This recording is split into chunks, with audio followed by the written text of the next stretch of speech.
ঝটপট বানিয়ে নিব হেলদি হেলদি কলমি শাক ভাজি। সেই জন্য এক মুঠো কলমি শাক নিয়ে ভালো মতো ধুয়ে পরিষ্কার করে নিব। এই কলমি শাকগুলো বড় বড় টুকরো করে কেটে নিব।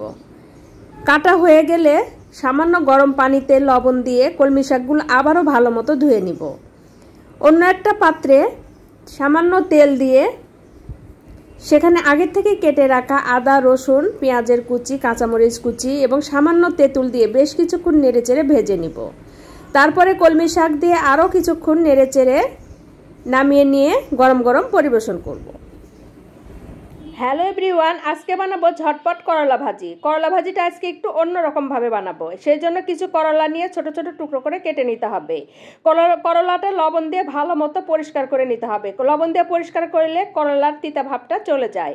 অন্য একটা কড়াইয়ে সামান্য তেল দিয়ে সেখানে আদা, রসুন, পেঁয়াজ, কাঁচামরিচ কুচি দিয়ে ভেজে নিয়ে তার ভিতরে কেটে রাখা করলাটা দিয়ে আরও বেশ কিছুক্ষণ রান্না করতে হবে। এর ভিতরে কিছুটা সয়া সস, ওয়েস্টার সস, লবণ এবং গোলমরিচের গুঁড়া দিয়ে বেশ কিছুক্ষণ রান্না করে নিতে হবে যতক্ষণ না করলা সিদ্ধ হয়।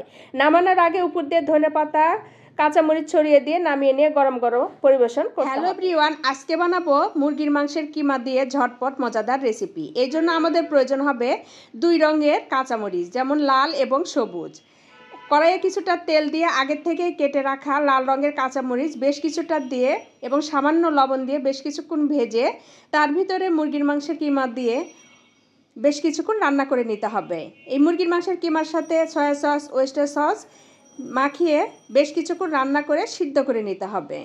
সিদ্ধ হয়ে আসলে এ পর্যায়ে আবারও সবুজ রঙের কাঁচামরিচ দিয়ে বেশ কিছুক্ষণ নেড়েচেড়ে উপর দিয়ে সামান্য গোলমরিচের গুঁড়া ও সামান্য চিনি দিয়ে নেড়েচেড়ে নামিয়ে নিয়ে গরম গরম পরিবেশন করব ভাত অথবা রুটির সাথে। কাঁচামরিচ এবং মুরগির মাংসের কিমা দিয়ে ঝটপট ঝাল ঝাল মজাদার রেসিপি।